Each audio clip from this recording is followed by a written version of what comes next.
already know this lady right here, Marti Lathrop. A real quick little background. She's grown up with us. We've grown up with her.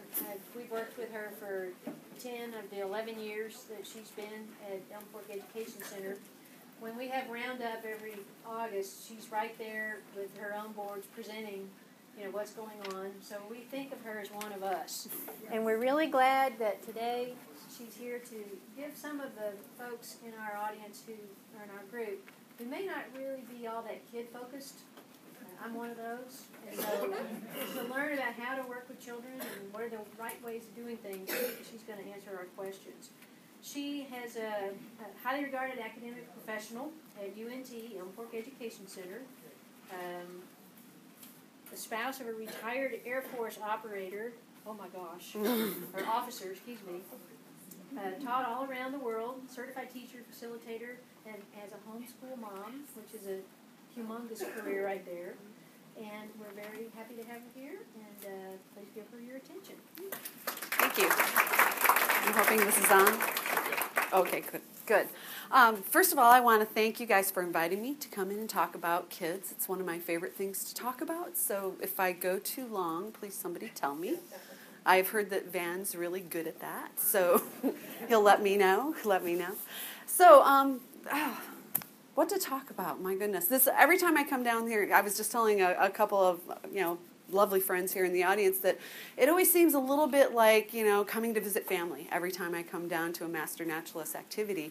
We're all Elm Forkers, so it's kind of gives us that tie-in there and everything. And I know a lot of the projects that you guys carry on are involved with children, and that maybe some of you have had difficulty committing to a particular or even trying out a particular project because you're not entirely comfortable or don't know what to do or don't know what they'll say. I mean, there's just so many things to working with children that really it seems very difficult. But a lot of times going with your gut is the way to go. But I will give you a little bit of expertise, my experience. I'll give you a little bit of my experience in dealing with children. Like she said, I've been working at the Elm Fork Education Center now for about 11 years. Started out as a volunteer just like you guys out there. Got hooked in really quick. Became a part-time instructor for a number of years. And once my two kiddos were of high school age, and now they're beyond college age, I actually graduated the second one this past December. Woo-hoo. It's very exciting. Once they became a high school age, I took on more of a role at Elm Fork and became a full-time staff member there, where I developed curriculum, all different kinds of stuff. So I've seen a lot of different things with kids. I've also taught in a number of different places, a number of different settings, even with those dreaded homeschoolers. And I say that lovingly because I know homeschoolers can be very frightening to people because they don't know how to line up. They don't know how to, it's not part of their everyday thing. So sometimes they can be a little tricky, but a lot of fun. So getting started with where I'm at, I do have a handout up here, and what I was going to do is just kind of put it on the front row, and if you guys could hand them back and around.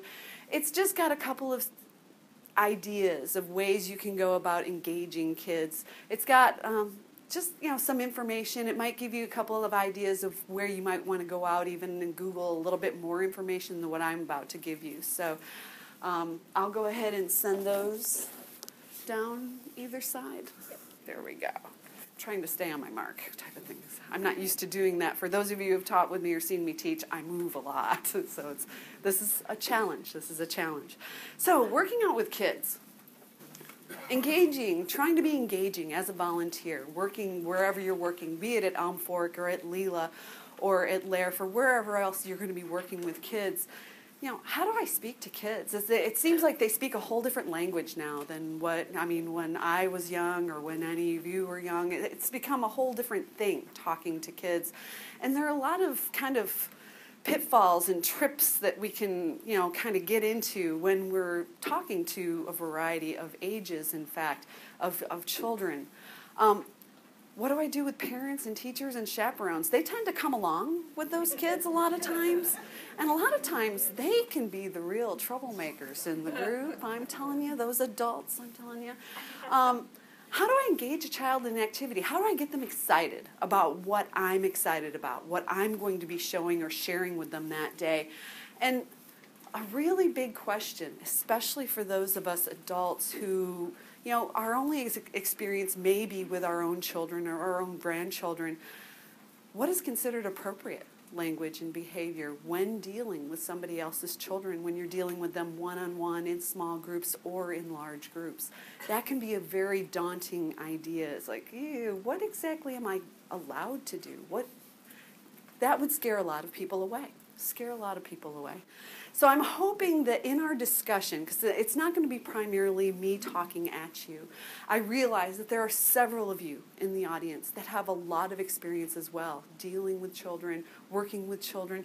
So if there is at any point anything that you would like to interject, anything that you would like to add on, any questions you might have, this is going to be a discussion, definitely a discussion. Okay, so where are we at? Why is this stuff important anyway?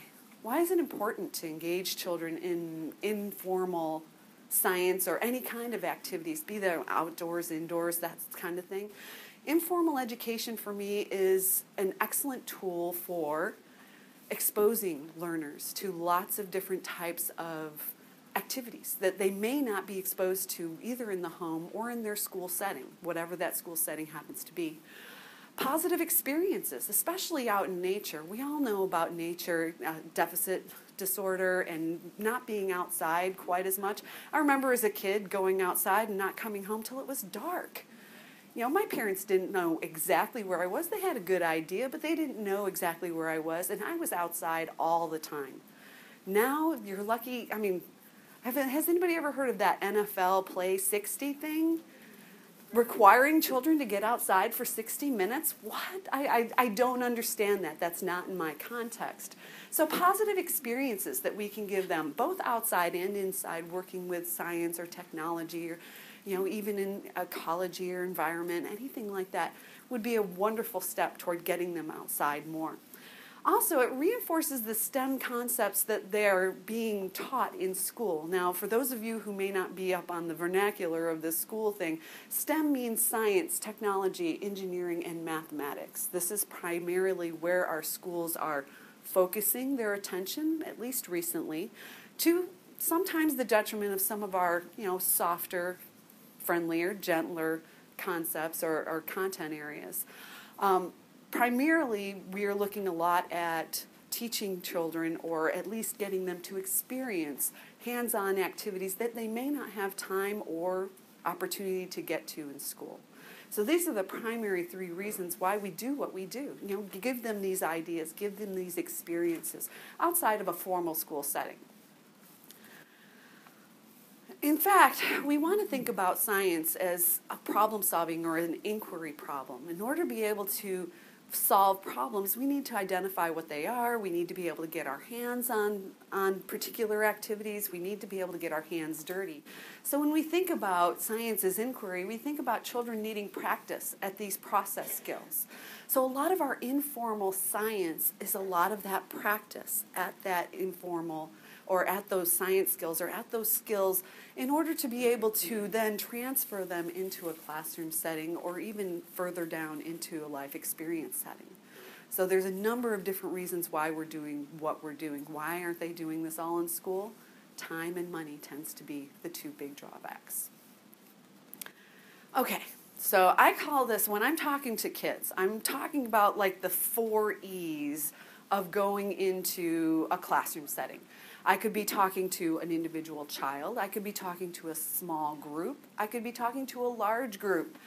The first thing you want to do when you get in with those kids is you want to engage them in some way.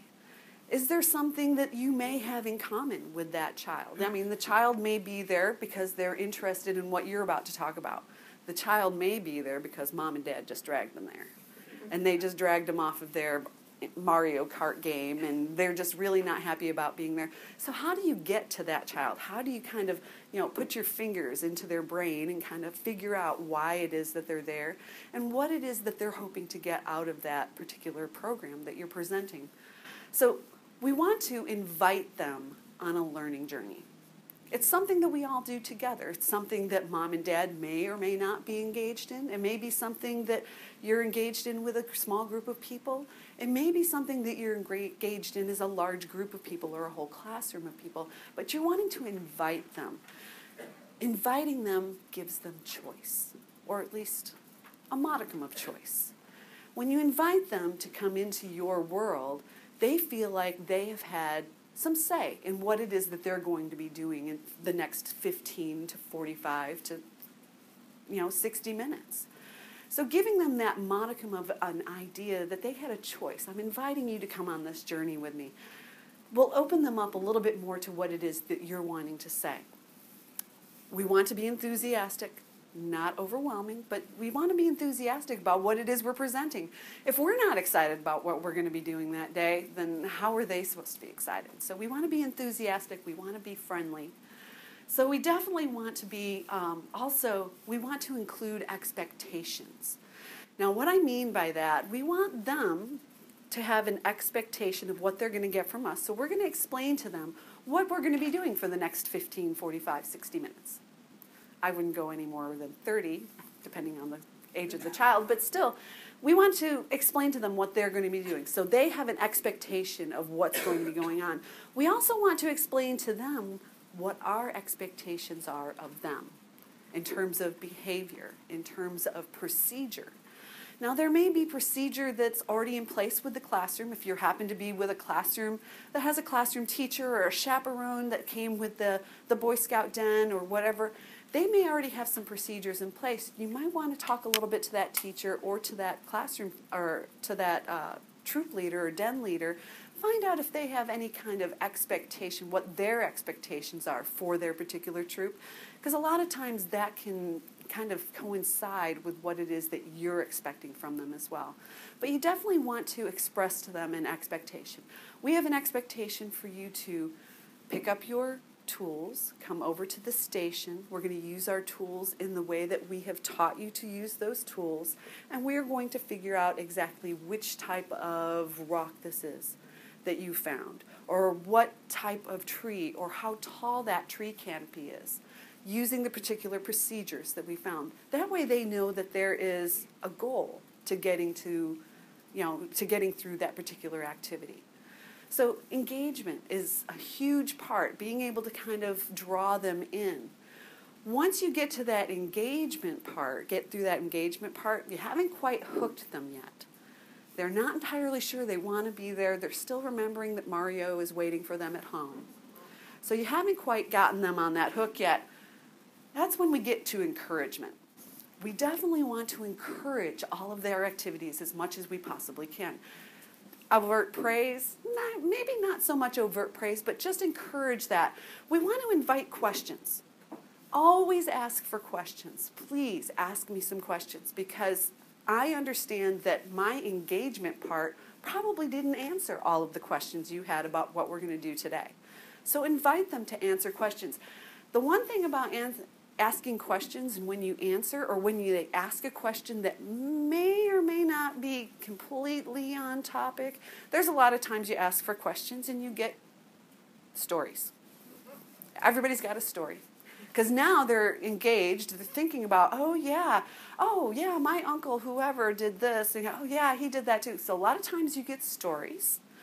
So being able to provide validation for those questions or for those stories. Whenever they tell you a story, or whenever you ask for a question and all of a sudden it moves into a story, thank you very much for sharing that with us. Now, if you have another question words, especially little ones, have to be reminded what the question words are. Anything that starts with a why, a how, a where, a what type of thing, question words.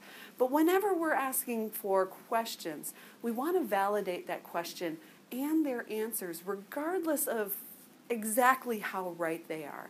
We want to make them feel successful, so we want to provide a validation. I might ask somebody, so paleontology, we do a lot with paleontology at Fork. Paleontology, what do we think that is about? What do we think that's about? Or we ask a lot about archaeology too.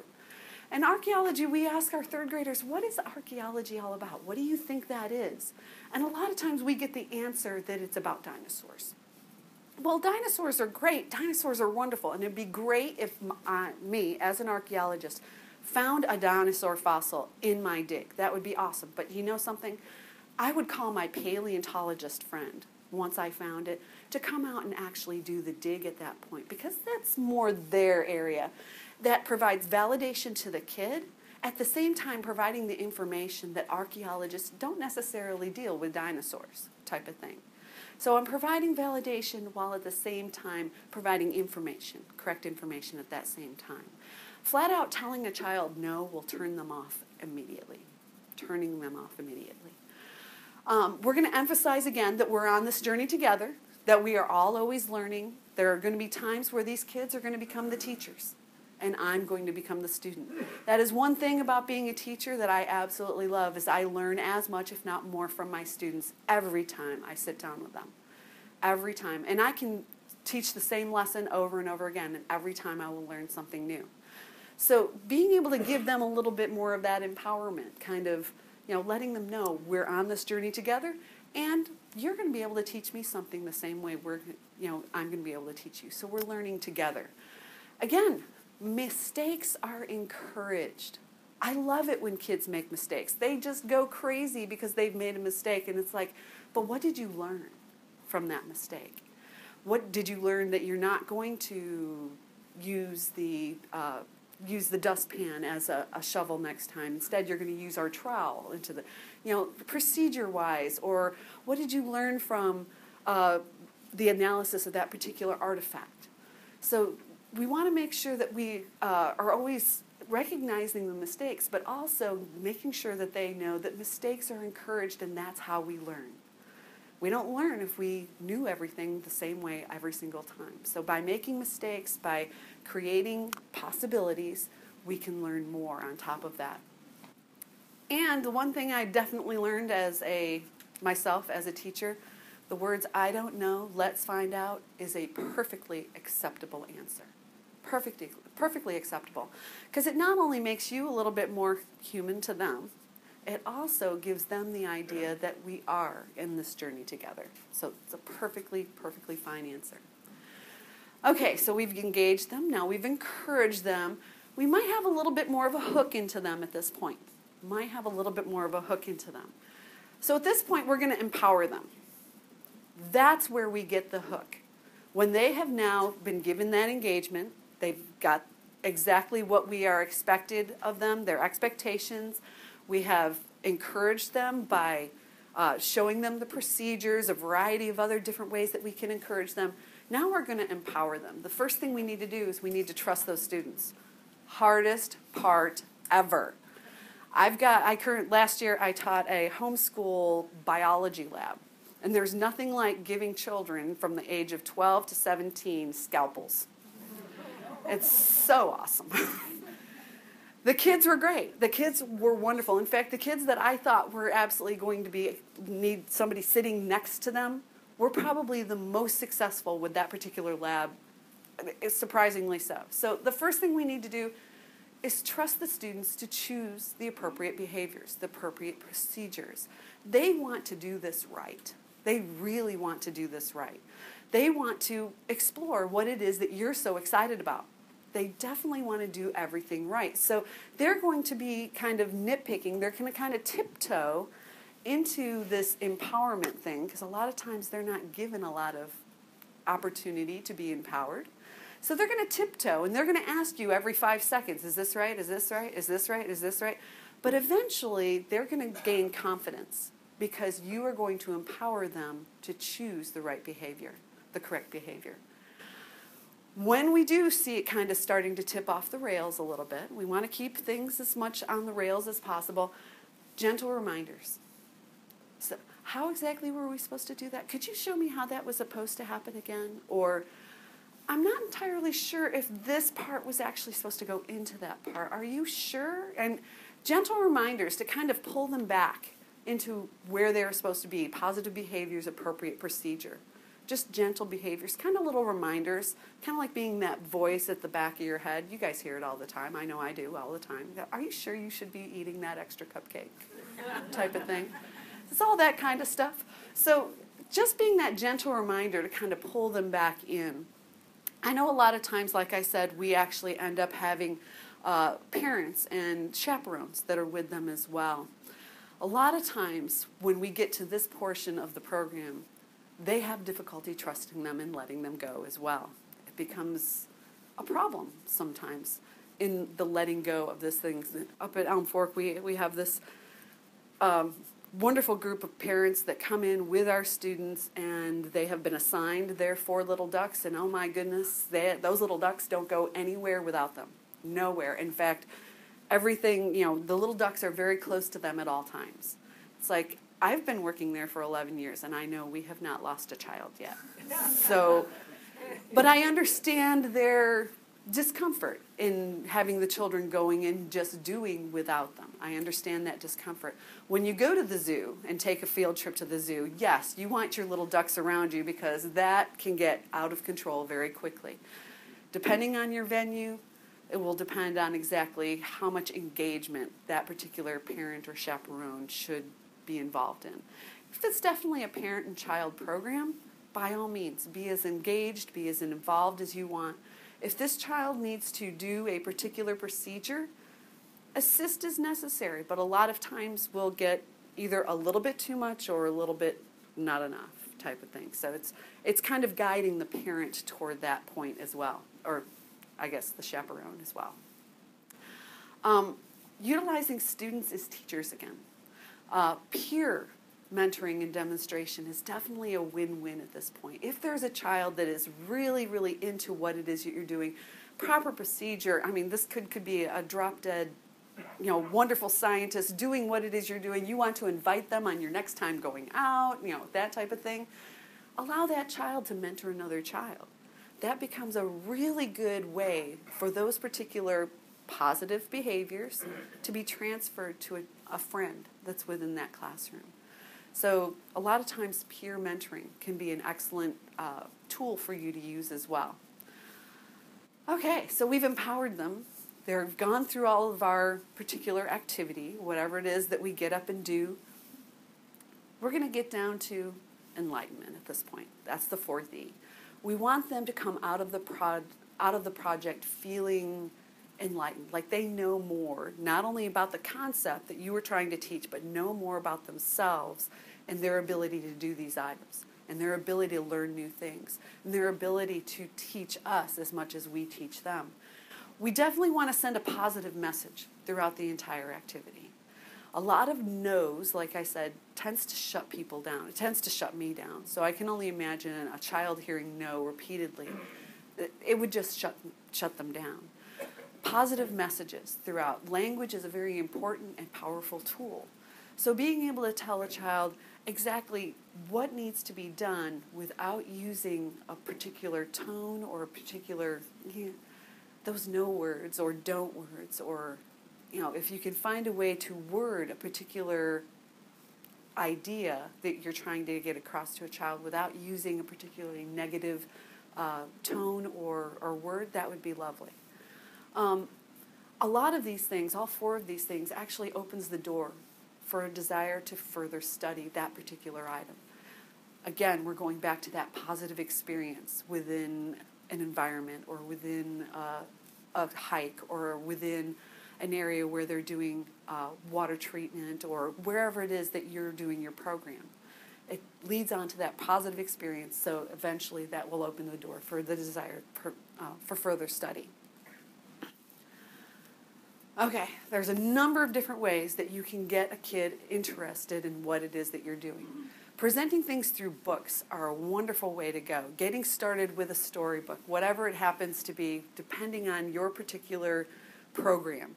So opening up a book and saying, we have this wonderful book, be it a DK book or whatever book that you can run to the library and get hundreds of books on a variety of different activities, just to kind of give them an idea of the theme of that particular activity they're going to be doing. So starting with a book is a wonderful place to go.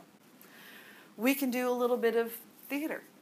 We can make up I've seen theater from you guys. I've seen skits. The theater is in this room. I know it is. So you can present a theme using a skit, and then you can ask the kids, once you get to the very end of your program, to now, why don't you guys present a skit to me on what it is that you learned? So that's a good evaluation piece as well in terms of what it was they got out of the activity, what it is they got out of the activity. So theater or skits are another good way of engaging and then getting your evaluation at the end as well. We can use crafts. We use crafts all the time. I know you guys use crafts all the time in order to emphasize a lot of the themes that you're teaching as well. On top of using crafts, you can use service hours, bringing kids out to help to repair a trail, or help to repair a bridge out at Clear Creek, or bringing them out and again empowering them, giving them that power to feel like they're doing something useful type of thing is a huge way that you can go about engaging those kids in that particular activity. I know that that's a lot of words. The main thing I wanted you to see is any activity that you find for, let's say, a high school student, middle school students, elementary students, they can be adjusted. They can be modified for any age, all the way from kindergarten on up. I've had to modify several lessons, depending on what my audience is that's coming in. I've had to modify several lessons to range anywhere from preschoolers all the way up through adults that come out. This Saturday I have an event coming up at Elm Fork, and we have a wide range of ages coming to experience this Geology Rocks event. So I had to provide a lot of different activities. Well, all of the activities that I have can be adjusted in order to meet the needs of a variety of different levels, abilities, interests, all that kind of stuff. So the main thing I wanted you to get out of this was any activity that you come up with can be adjusted. It's just because it says it's a high school level activity does not mean that you have to stay at that high school level activity. The only thing you have to remember, right at the bottom, it says, remember the goals. Am I exposing them to concepts that they will be learning later? Will this activity provide the students with a positive experience?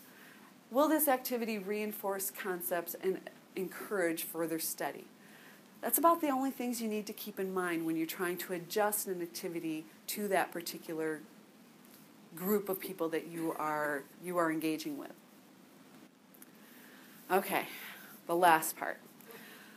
On the pages that you've handed out, I've given you a page of call and response. We're going to go over those in just a moment. But the second page is a page that we hand out to our summer camp instructors. Now, those of you who don't know, Elm Fork does a summer camp every year for 4 weeks out of the summer, and we have undergraduate and graduate student instructors that come in and help us teach 100 kids a week everything we know about science. Not entirely sure it happens, but we have a lot of fun doing it, that's for sure.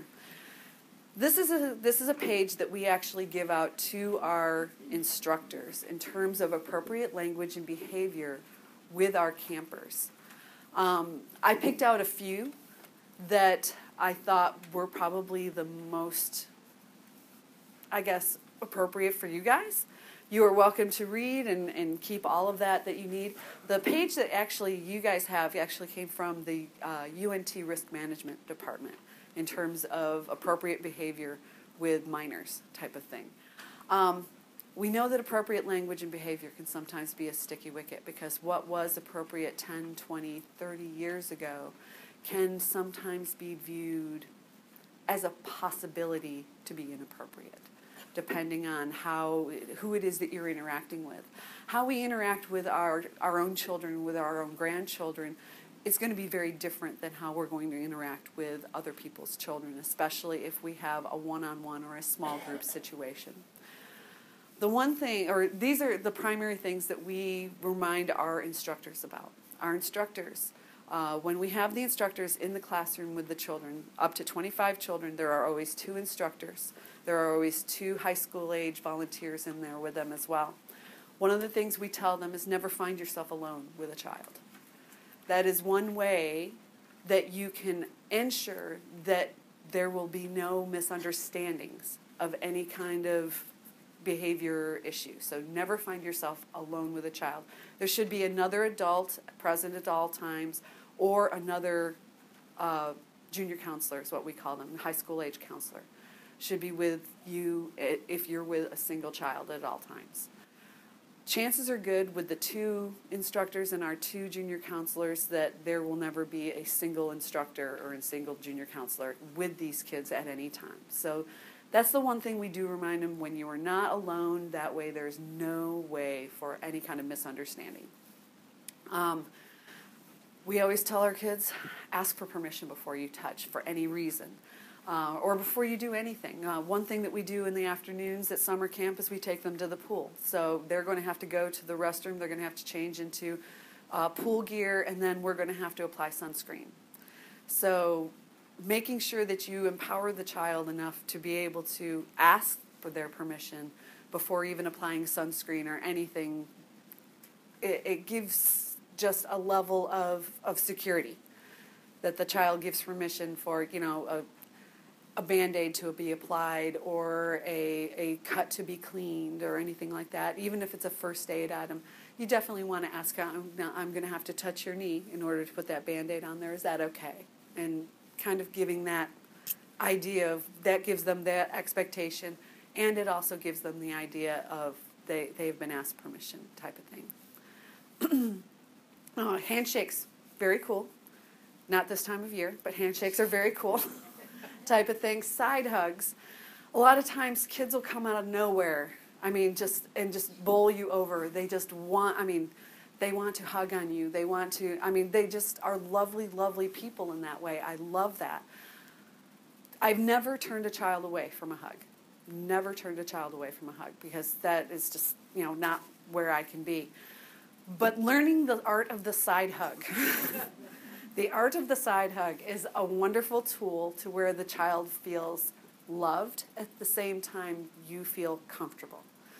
Being able to kneel down for a hug with a small child is also another good tool to go with. Being able to come down to their level so they're not like right here at your hip type of thing with a small child. Pats on the back or shoulder, high fives, fist bumps, whatever it is that they do. It's a number of different things that they do. Now, I can't keep all track of it. If I can keep up with the high five and the fist bump, I'm in. I'm good. But definitely there are certain ways to interact with kids at a variety of different ages. And like I said, the little ones, they come at you fast and furious, and a lot of times you can't get out of the way and get that side hug in. Like I said, I've never turned a child away from a hug. But at the same time, you do have to kind of protect yourself in the environment that we have today. That's really the truth on that. And again, back to that very first thing, or not the very first thing, I guess the second thing down there. Back to that part, if you never leave yourself alone with a child, then any of the other things will be irrelevant, really truly irrelevant, if you're never truly alone with a child. I'm going to open it up to you guys now. If there are any questions that you have, or any comments, or any further observations in your dealings with children that you had, wanted to express, or anything like that?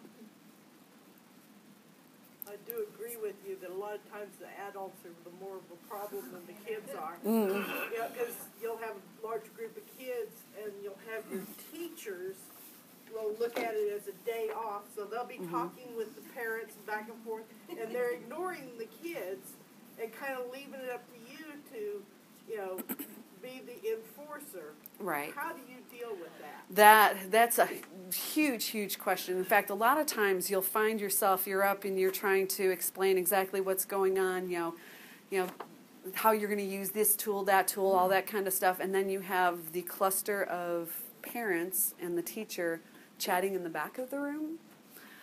There are a lot of ways I go about handling that. Is I do tend to, if it becomes disruptive toward the back of the room, first of all. They become disruptive.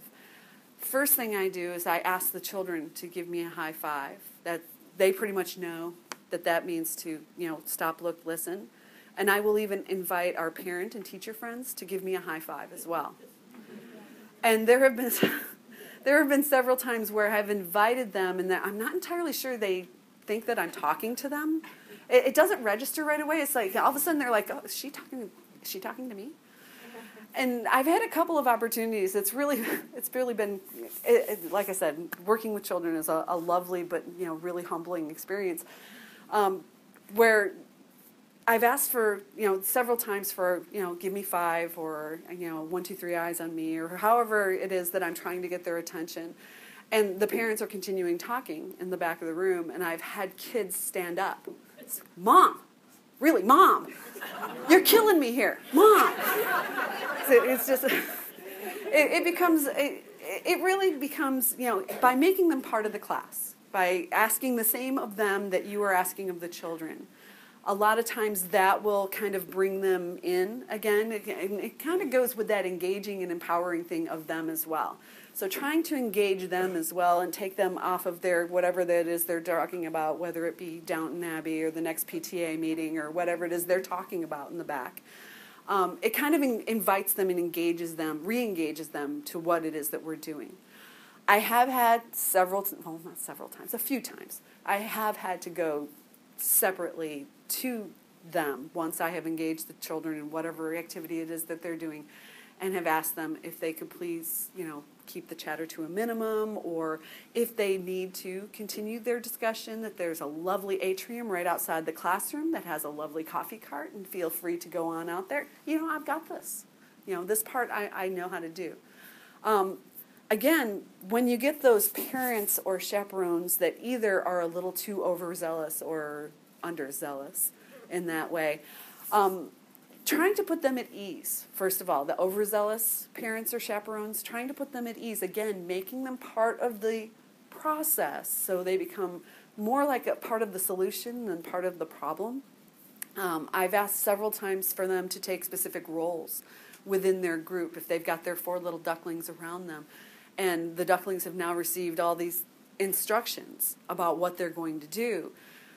Hopefully, they weren't talking and conversing in the back, and they were listening to the instructions as well, so now they could possibly be a mentor or a leader for their particular group. So giving parents something to do a lot of times will kind of diminish the amount of, even the unengaged or the less than engaged parent. Giving them something to do can sometimes help you to getting them engaged as well. I hope that answered your question a little bit. Yeah, Andy. What about parents who are a little too involved? They're answering questions, they're doing activities. I've had that a couple of times at Elm Fork, and I'm not sure how the kids handle it. So I'm amazed every time at how well these college kids handle the midlifers. But they hold your girls. They hold their own very well. They do. But what is the best way to handle that? Again, when they're a little bit too overzealous, we've had a couple of times that I've had parents actually writing answers for their kids in their, because we give out journals to them just so they can write down. I mean, they're physically writing the information. And I've asked them, I kind of asked them, that 2nd to 3rd grade, there's a thing that happens in 2nd to 3rd grade that it not only happens a developmental thing for the kids, but it's a developmental stage, really big developmental stage for the parents as well. I really, truly believe that because sometimes they hold on so tight. and I really have, my heart is with them because, I think I was that parent too. So they hold on so tight that a lot of times kind of getting them to relax a little bit and let them know that, well, your child, this is particularly their work that they need to be doing here. You are welcome to help them with their work, but I don't think doing their work for them helps them. Do you? And kind of putting it back on them to make the decision on how much they're actually helping that child. I know that our instructors that we have in Elm Fork, a lot of times will ask, when they're asking questions of the kids, and they're sitting there going, we've got parents over here that are kind of telling, little Johnny the answers or answering right over the top of them. And there have been a lot of times where I think, oh, thank you very much, but I think you've graduated 3rd grade. I appreciate that, that type of thing. So, especially if you have somebody who is a continual, if it's a continual type of thing and it's been going on for a little while or all day or, so, well, thank you very much, but, 3rd grade, I think, for you is over. So I think we'll let the kids answer for a little while. So, yeah. Kind of along the same lines, one of the days I was in there, a little boy had written East and West on his map. Mm-hmm. Mom said, no, that's wrong, erase that. Had him reversed. And I thought, I told her, no, he had it right. Right, right. Because I didn't think it was going to be all messed up. Right. Appropriate. That's perfectly appropriate. That's not a problem. I mean, when we have that quite a bit. When our parents, God love our parents, we never want to, disengage them. We want them to be involved in their kids' education. We want them to come on the field trip with them. We've never charged for a parent to come on the field trip with them because we want the parents to be engaged. Sometimes their engagement can be well-intended, but not necessarily what needs to be happening at the moment. Again, gentle redirection for the parent, and then gentle redirection for the child once, that has made, its way down the ladder type of thing. But gentle redirection for the parent is perfectly fine. Letting them know, yeah, this would be, I thank you so much for helping out your child, but, he did have that correct. That was okay. And a lot of times they'll be like, whoa, that was, that was something that I had, had mixed up for a long time. So, oh, yeah, I knew that, but, I just got mixed up for it at that moment type of thing. So a lot of times, just that gentle redirection again. Like you said, actually he was good. That's a gentle redirection type of thing, kind of letting them know that they were okay. And, they're more than welcome to help their kid. Never want them to be disengaged. But at the same time, we want to make sure the kid's getting the right information type of thing. So I totally get that one. Any other questions? Yes, sir. In your experience, have you run across any situations that surprised you as far as this issue of appropriateness and the interpretation of an action by a guide or a teacher or someone else in the group sort of got out of hand or created fun? I have had a couple of instances just in my time at Elm Fork. Like I said, during the summer, we work with not only graduate and undergraduate college students as our instructors, but we also work with high school students as junior counselors, junior volunteers. This is a reasonably new program. It's not always been part of our summer camp program. The junior volunteers have been with us, I think, for 5 or 6 years now, and it's always a new crop of them. Most of them have been campers that are not ready to leave Elm Fork yet, which I totally understand their gig. Not ready to leave Elm Fork yet, but want to be involved. So they'll come back in their high school years and work for us, essentially doing everything that I don't really want to do. I don't want to cut the tops off of 50 2-liter water bottles, but they're totally into it type of thing. So they're doing a lot of essentially our scut work, but they're here and they're experienced campers. All of them have taken a number of the camps, so they know a lot of the activities, so they're able to even help in the classroom quite a bit. So we've had a couple of instances over the past couple of years where there has been not necessarily what I would call truly inappropriate behavior between our instructors and our junior counselors, but behavior that could be questioned, could definitely be questioned. And I got to tell you, it surprised me every time. It surprised me every time. We find that usually this particular problem comes up between a junior counselor. Let's say our junior counselors have generally come up through our camp kids. But recently, because of how long we've been in existence now, we've had a couple of instructors that have now also come up through camp, now done 4 years at the junior counselor level, and now are paid staff. Making that transition from camp to volunteer and then volunteer to counselor is a very difficult thing for them to do. They still see themselves as being very much those high school kids, but at the same time, trying to get them to understand that they are now on paid staff, especially if it is a male student that is now on paid staff who used to hang out with all the high school kids. And the year before, he was the junior counselor hanging out with all the high school kids. He's 18 years old. He's now paid staff. He doesn't feel, I don't know, comfortable, in tune with the rest of the staff because he's probably not in college, or maybe is in this first year of college type of thing, but he wants to hang out with the junior counselors.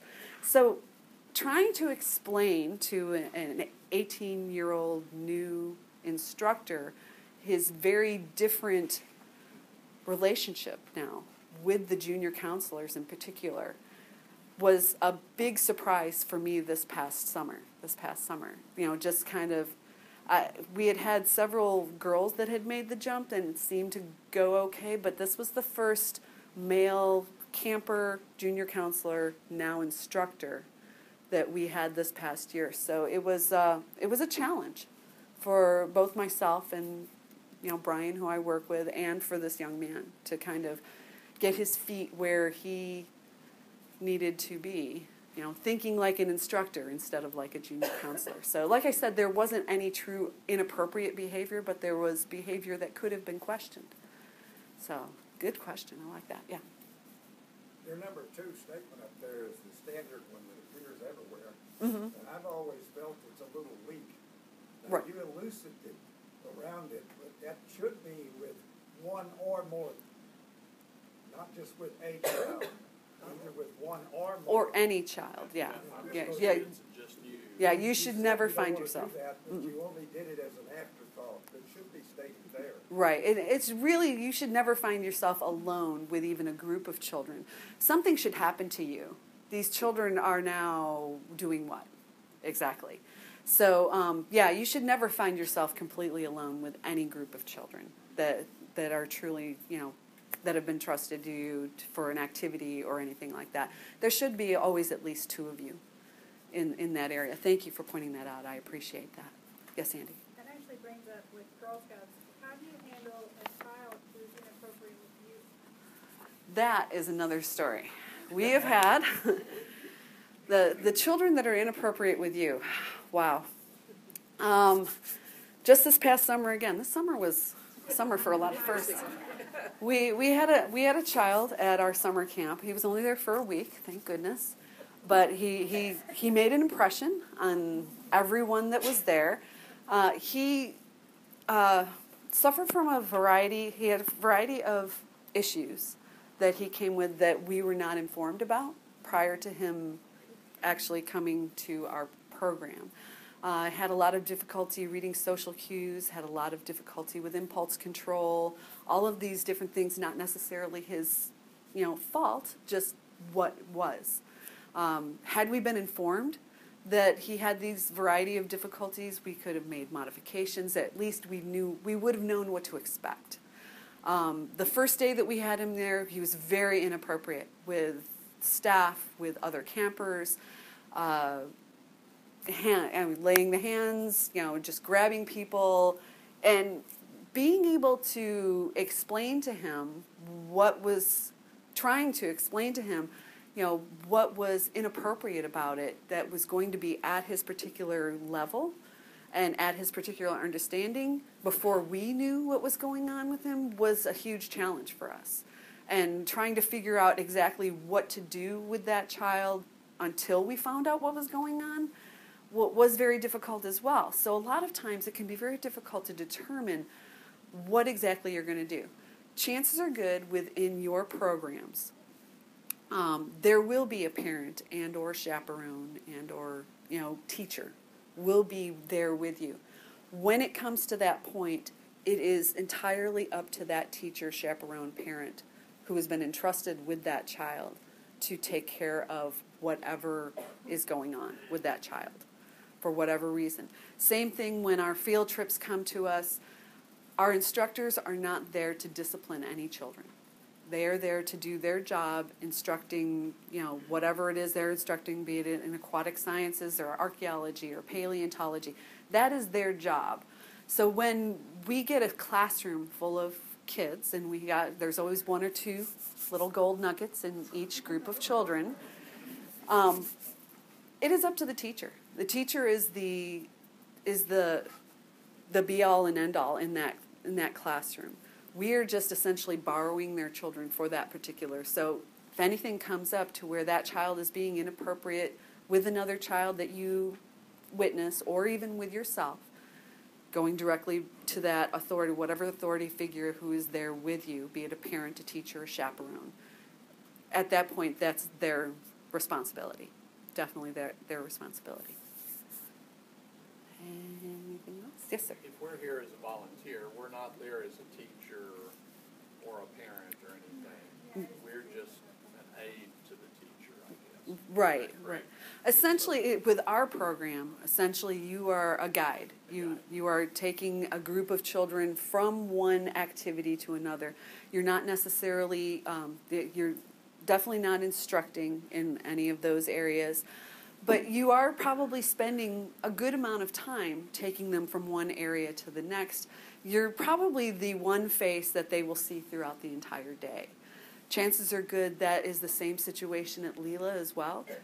I can't speak for Leela, but I know that most of your other programs that have child engagement in them, that there is usually a teacher, chaperone, or parent with them, even on the guided hikes and stuff like that. So, any other questions, comments?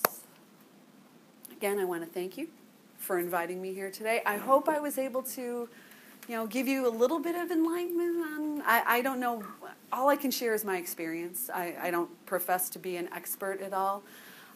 If you have any questions, I can, give you my email address and you can shoot them to me. If you're interested in coming out to Elm Fork, just come on out, because we just love to have you guys there. So thank you very much again. Thank you.